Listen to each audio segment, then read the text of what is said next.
deal, gang? What's the deal, gang? Back at it. Yo, we like 7 in. I ain't gonna lie. I was told not to count them, but I'm counting them bitches anyway. I'm counting them bitches anyway. Yeah, so let's cut right to the chase. LV, Pharrell, Vans, West Coast. Fire. Talk to me. Fire. I'm not gonna lie.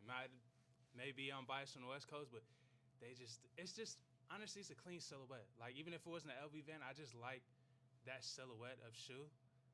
And it's just the fact that now it's LV is just like an elevated look. Now, I'm not gonna say I like all the colorways that he dropped, but there's certain ones where I was like, ooh, when those drop, I'm probably gonna need them. What is the retail? I don't know yet. They're gonna be up there though, cause Louis Trainer's probably like 1,000 or 8-9.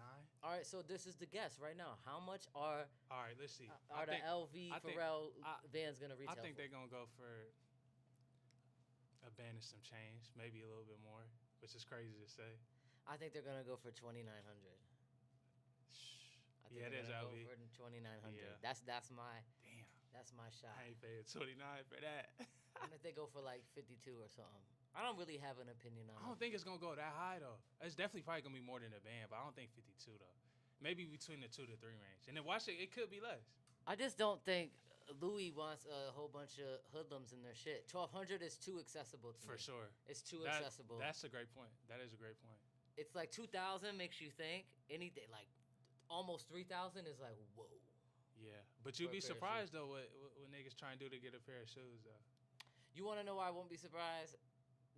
With the Chrome Heart shit, I'm not surprised about shit. Chrome Heart has really like proved to me that in every era, fashion heads could be a little insane. Like the hype beasts are insane. The homie walked in with a very rare Chrome Hearts bag today. It was very rare. I'm gonna drop the picture somewhere, but it was very rare. That shit was like from a partner of Chrome Hearts that dispersed somewhere down the line, and has some shit in the top. He made the logo and everything. He had some crazy. Some Matty Boy shit or no? Huh? Is the Matty Boy?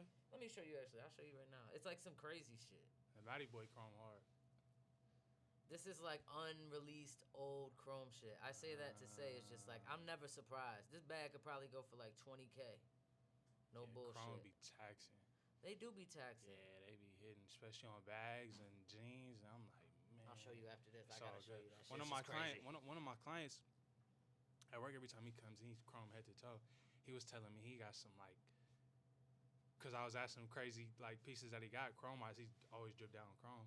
He like, man, he got furniture from way back when that they don't even sell no more. That probably would go for like hundreds of thousands. I'm like, damn.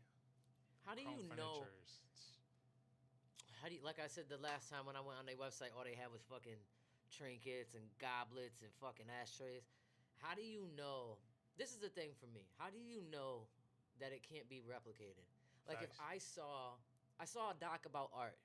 It was a guy from London, and he got rich most of his life by counterfeit art. He would see an artist, ergo 𝐖𝐢𝐥𝐥, and then he would meet a lower tier artist, but just as good, and he would make replicas of certain pieces and falsify them and sell them off like they were real. He did it for 30 years. He finally got caught and served like 15 years in prison. Got out, started doing it again. 30 years is crazy. He had a long ass run. Nigga, he would fake Monets and shit. It was actually insane. Damn. But I'm saying, where's that line in fashion? Like, who's to say right now if I got a pair of Chrome jeans or somebody got a pair of Chrome jeans and study them very hard? Because the materials are accessible. They did a lot of shit on, like, Levi's, Gildans. They did a lot of shit. There are a lot of great replicas. There are a lot of great fakes out there, for sure. But there's also a lot where you could tell we're like, man, this shit is bunk. Like, you know I've read. But there are a lot of good ones out there. I just saw a guy.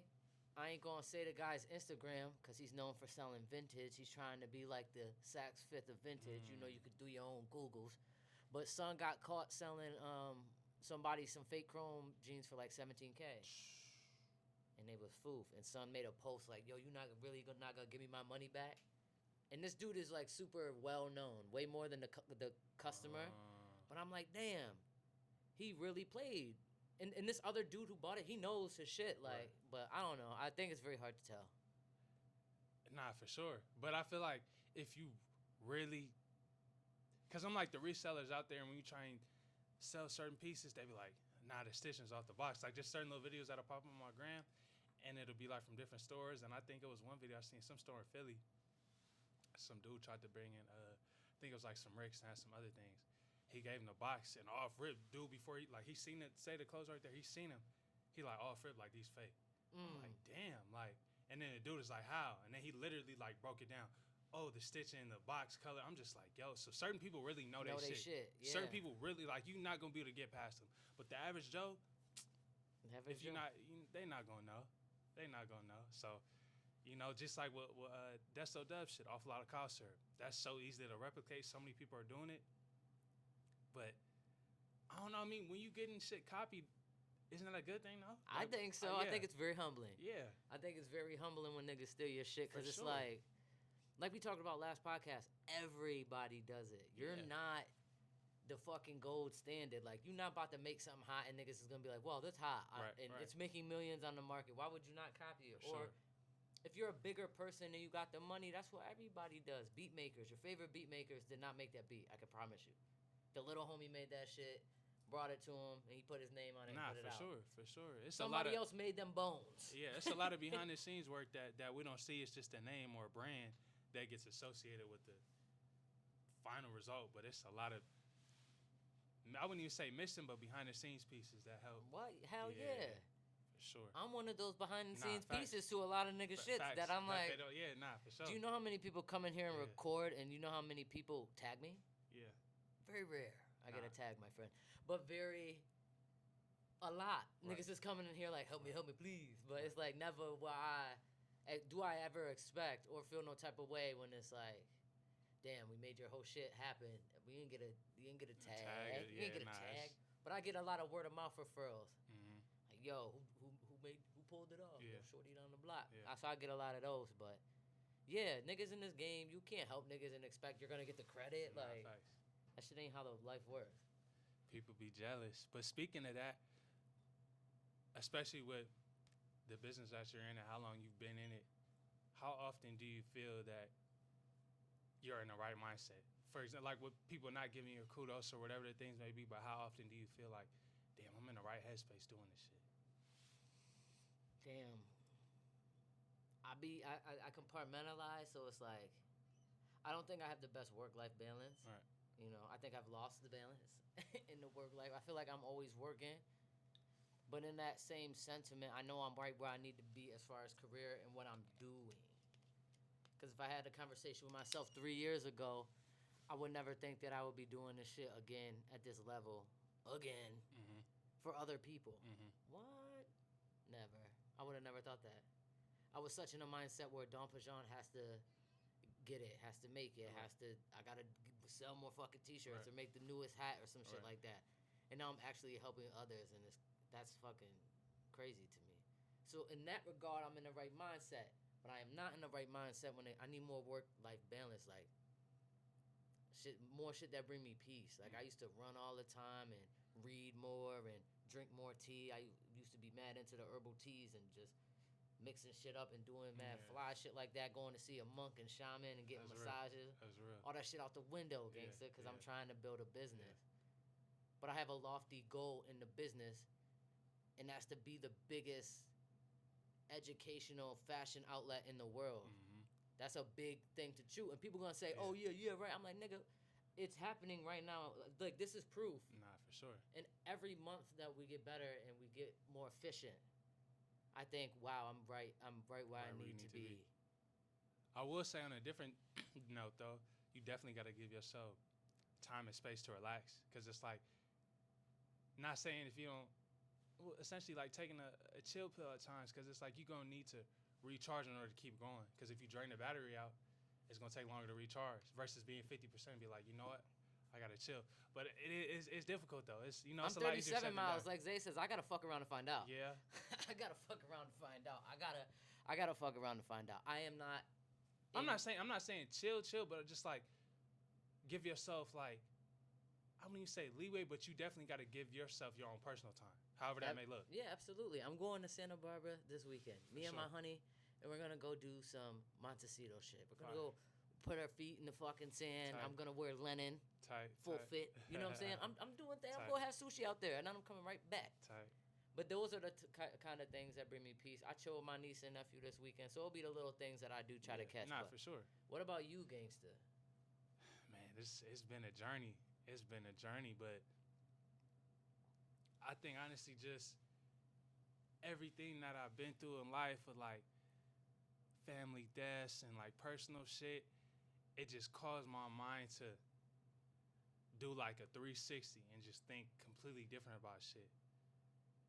So, and too, especially it happening at such a young age where it's like I've been building this mindset for so long. It's just like brick after brick, layer after layer. Obviously, things happen, life happens, but I just try to stay and maintain in like a positive mind frame, telling myself to control what I control, and everything else outside of that is out of my control. Why get worked up of trying to fix or solve things that I know I can't even control? Yeah. You feel me? So it's like getting older and understanding that I ain't gonna be able to control everything. Never have, never will. But I can control what I can control, and that just brings me peace and solitude and being like, okay, if whatever situation I'm in, I'm doing the best of my ability, then I'm happy. Because I can't control what nobody else does. I can't control what nobody else says, reacts, but I can control how I move. So just understanding that day after day through different experiences, different people, different relationships, it's like, okay, it's always going to be like that. But the more I maneuver and, you know, get in different rooms, it's just like, all right, controlling the controllables in any situation that I'm in, it just helps put my mind in the right place. Yeah, you have a very calming. Remember when we met and it was like we met and then we were like jumping off the boat? You just had like a calming presence. I said, these young men, I feel like an old grandma. I said, these young men are really nice. Like, y'all was really real, like for polite and nice and like calming, all y'all. And I was like, damn, these little niggas is young, but they got good like integrity and morals already, like, and still got good pillars. You could tell that y'all niggas was not, you know, just no slouch. Nah, No slouch energy. Can't, because it's like as soon as I leave the house, not only am I a representation of me, but I'm a representation of my family and everybody I'm associated with. And a lot of people don't think like that. Sadly, a lot of people don't. It's like when you step out the house, you're not just representing you. You represent the village that raised you, the people you associated with. That's a fact. And people don't understand that. That's a It's just fact. like, yeah, focus on you, but you're also representing your village and who's around you. Because if you moving on some wacky shit, they gonna be like, yo, this nigga tripping, bruh. Like, Word. you feel me? That is very accurate. I don't even think I used to think like that. But that's what I'm saying. Like, of everything that I've been through, like, Word. it's caused my mind to just think What have light you years been ahead. through? When you say all the things that you've been through, can you elaborate? Yeah, we can get deep for a little bit. So, 15, my mom passed away of breast cancer. Mm-hmm. And my mom passed away at such a young age. It's like, damn. She didn't get to see me graduate high school. Like, all the things that she talked about. Just seeing me get older, get my own car, apartment, just certain little small things. It's just like when that happened at such a young age, I was devastated. I'm like, damn, like, what I'm gonna do? Because my mom was my best friend for real. Like, looked like her mannerisms, like, this my lock screen. Like, people like, that's my twin. Like, you feel me? Like, Dead ass. So, damn. and I got her tatted, like, you know? Oh, lady. Yeah. R.I.P. Mom. I was about to say that. Just gang. that happened at such a young age. It was either two options for me. Either like go down a negative path, which I did for a minute. I was down a dark little hole, not having the best thoughts, not moving the way I wanted to, or I could switch it around and move how I should move and move how she would want me to move, and all the things that she instilled in me at a young age when I didn't understand it, like health and wellness. I'm taking fish oil shots in 4th, 5th grade. Like, man, this shit nasty as shit. Like, straight fish oil. I'm not knowing the benefits of it, but then I'm getting older. Now I'm really involved in all that. Like you said, herbal teas, sea moss, ginger, turmeric, beetroot juice, like all things healthy, juices, smoothies. Like, I'm into that. Yeah, that's your thing. Yeah, and it makes sense because she instilled it young years. Like, I'm not even understanding it, you know? Word. Just that whole health and fitness lifestyle, like, that was her. Like, echinacea, Dr. Schultz, like super healthy shit, like, and it just makes sense. Even her creativity. In fact, like my mom was a dancer, a poet, an artist. So it's just like I said, Shout out epigenetics. moms. Shout out moms. Shout out moms. sure. Moms give that. When you even post her online, I'm like, she give that energy. Yeah, like she does give that that's what energy. she was a dancer, like poet. So all that epigenetics, like I touched about. It's a real thing for real. Like if you come from creative people, inevitably somehow, some way you're gonna be creative in your own right. Yeah, I agree with that. I do agree with that. It's not like you get this crazy creative and like, well, sometimes like both of the parents are like super studious, but it's very rare. Like one of the parents got some untapped shit that they ain't tap into, and it leaked over to you, and you got the vibes. Epigenetics. It's real talk. Real talk. Let it be known. But on a serious note, you must have a lot of courage, because that's a hard thing to deal with. Gang. Yeah, it's like I think about it every day, because you know she fought to the end stage for cancer. So I'm like, who am I to give up when shit gets hard, when my mom's fought to the end of her last breath? So I always think about that shit. That's always in the back of my head. Like, man, no matter how hard shit get, I can't give up. And then also, too, I just think on a different note, like, on my worst day, however I'm feeling, there's somebody out there that's going through it 10,000 times worse than I am, but still trying to figure it out. Yeah. And putting that, like, even when I'm going through something, I just shift my mind back into a different perspective. Obviously, I still process and feel what I'm going through, but I think about it and like, damn, okay, I'm going through this, but somebody else is going through it a million times worse, still trying to figure it out. Like I say all the time, it's a fucked up analogy, but it's like a crackhead trying to smoke more crack. They down bad, but they itching, copper wire, scrapping Nobody's up money, gonna get it like them. No, you feel me? On everything. Like if you want it as bad as a crackhead wants crack, you gonna get it. You gonna get it. You gonna get it straight up, like straight up. But like, but what is that about life? Like nobody want it as bad as a crackhead want crack. Seriously. It's like seriously, that's true. Nobody wants it that. You feel what I mean? It's a fucked up analogy, but it's the truth. It's the truth. It's the truth. Like it's for the real. truth, son. And what is that chemical going on when it hit that? Like what is that? That's not even ambition. That's straight fiend shit. But like that. Chasing that high of chasing that high of their high of literally getting high, but that high of success, that high of creativity. We're all chasing some type of high that we trying to replicate consistently. So it's just figuring that shit out. Damn, that was gonna segue into something I fucking broke down. Oh, just fuck. Is being misunderstood the price of greatness? Like, what is the true price of greatness? You definitely gonna be misunderstood. You definitely, people may call you crazy or odd, because it's a Dr. Seuss quote I see. Give it to me, pause. You gotta listen. You gotta be odd to be number one. That's my nigga. As gangster, you feel me? That's Miles and Dr. Seuss. Hey, Fuck that's shit. That's real talk. That's real that's shit. Real talk though. I'm gonna give him his credit, but because I ain't come up with it. But yeah, you got to, because you gonna be odd. You gonna be the odd one in the room. You can't being creative and being great. You're always an outlier from the group just because you think and move different. So you're not gonna be like whoever else it is, and people are gonna look at you in a different way.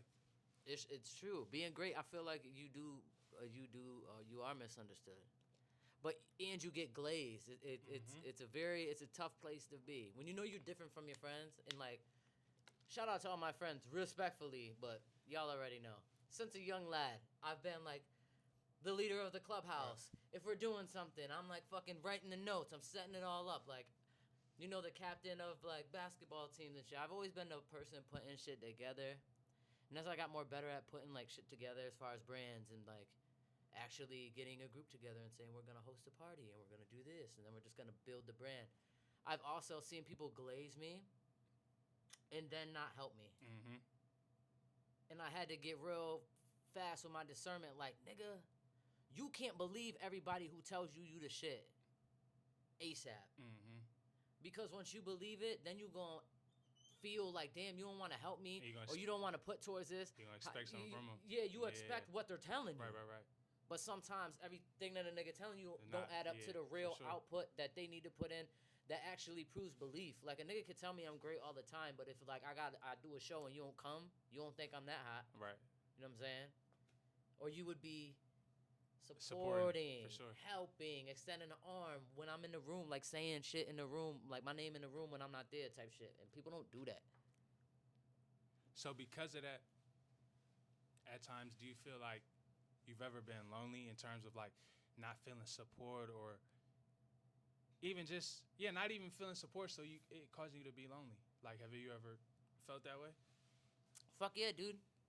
Hell yeah. At one time in my life, like, I'm in a position where I'm in the streets and I'm in fashion and I got all the homies who say they're down for the dream living with me, and me and my brother is paying so much overhead. I have employees, I got a crib, big shit. Niggas is throwing kickbacks, buying everything, doing everything. Like, that shit is a lot of pressure. I felt alone in a room full of like 20 niggas. And nobody was like offering to pitch in, and everybody was just like, you gonna make it, you great, you different. They just rely piggybacking off you. Yeah. Like, if I stick around long enough and this shit pops, I know I could be her security or something. You know what I'm saying? If I stick around long enough, something's gonna pop where if I'm in close proximity, then she just gonna give me a job. Right. Them just expecting something just based off the relationship. Entitlement based off the relationship. And they prove loyalty by just time. Nigga, you can't be that loyal to me if I never ask you to do some shit to test your loyalty. Does that make sense? I make it easy for you to be loyal to me. 1000%. The fuck? I'm you know what I'm trying to say? Trust me, I understand. Because it's like you said, you can't say you loyal, rock out with somebody, and you haven't done nothing. It's cool to tap in with somebody, but if you actually never done something for them, then how you gonna say you loyal to that person? Gangster. You can't. Gangster. And there's so many opportunities being an entrepreneur for a real one to show up. You know what? Because we need help all the time to build a dream. Yeah, for sure. So it'd be tricky like that. So the answer is nigga feel lonely, but I'm in a healthy, mature relationship now. That is the shit. My honey really bring me peace. When I go, I'm like a puppy trying to get to the crib. Like, yo, let me touch your ass. Nah, it's crazy because I could see that just even when we first met you, like out in Mexico. Like, even though we had just met y'all, like I could just feel the energy from y'all. Like, damn, like y'all really fucking with each other. Dude, and that's a beautiful thing to see. When it's like somebody is in a relationship that make them happy, it's like. And you wouldn't think that we go together like that. Why you say that? Because she's such a, my mom says it all the time. I've never seen two more different people, like in terms of like. Opposites attract though. Yes, totally. Yeah. Totally. Because we're just such different people, but we meet right there, like where you're supposed to meet at, like, and all the good things. We just meet right there where life is always crazy on both of our sides. In that parallel, we're running on like the same track. We always meet in the middle, and it is peaceful, and that's dope to have. But not everybody gonna get a chance to have that type of shit. The fuck? For sure. Why do people sabotage themselves when they're close to success? Maybe the self-sabotager. I think comparison to others and them having a goal in mind and still trying to align it and compare with maybe a friend or an idol or somebody that they look up to. And it's like, because they haven't reached that perimeter, they may feel like, damn, I'm not going nowhere. When in reality, it's like, you got to think about a week ago, a couple months ago. If you're in a different position positively from back then you doing something. That's a pat yourself on the back. It may not be to the extent that you want, but as long as you're making progress consistently, eventually you'll get to the goal. But I think people at times, too much at times, compare their journey to somebody else and feel like, man, I ain't done shit. Yeah, such and such had 100,000 in sales. Such and such bought a brand new car. Such and such did this. And it's like, man, the grass isn't always greener on the other side. They could do that and then, feel me? Yeah, it looks cool, but they could be going through some crazy family shit versus vice versa. You may not have those numbers yet. You still doing sales, but your fam's good. Other people's good. Yeah, they might have no fucking family and going to home loan and yeah, you never know what somebody's pile of shit smell like. Right, because they could have a nice car, a nice house, but go home lonely, not have nobody to kick it with, not have no homies to call up. You feel me? Yeah, I used to love. Not like I'm super rich or nothing, but I used to love being broke. Niggas just pull up to the crib and it's just like nobody had shit. Niggas got 2 for $15 bag of dro. we got 7 niggas in here. You know we rolling 3 blunts out the 2 for $5 anyway. And everybody's like, oh, you got your $3 for a loco. You got your $5. Like, niggas was dead broke, but we had the most fun. Niggas was just cutting ass, rolling dice for no money. You know what I mean? And those are just some of the best memories that I got. And I had a random thought today, son. Let me see if I'm alone. Let me see if I'm alone on this, because this is going to sound crazy, dog. Talk to me. I think that... I'm so glad I got a podcast that I can say this. I don't really care. I think the year should be cut in half. I think that time is moving by so fast as I get older that the year should only be 6 months, and the new month should be 60 days. 2 months, you should pay rent every 2 months. Okay, all right, listen. I'm 50-50. I love that idea, but the 6 months, that would just make it go by even quicker, though. Kind of. It would be the same, but it would feel longer. Get with me here.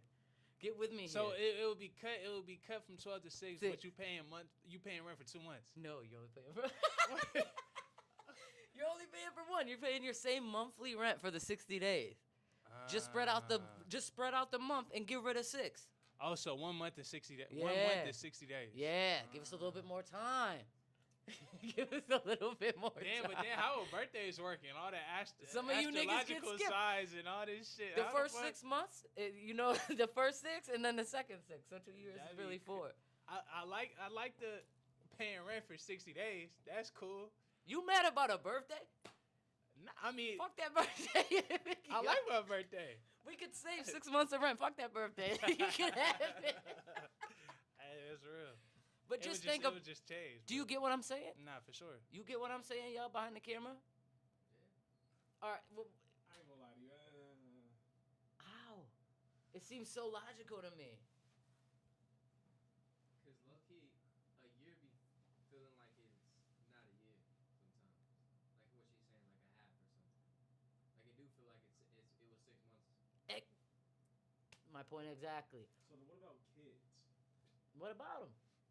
You got a 1-month-old in 60 days, they gonna be 3 months. 3 months or 1 month. We could still count birthdays by the month. Yeah. You can still count birthdays as like Okay. 12 months. It's just on the lunar calendar. It would be 6 months. Yeah. Lunar calendar, Because at the end of the day, I just feel like the prices are too high.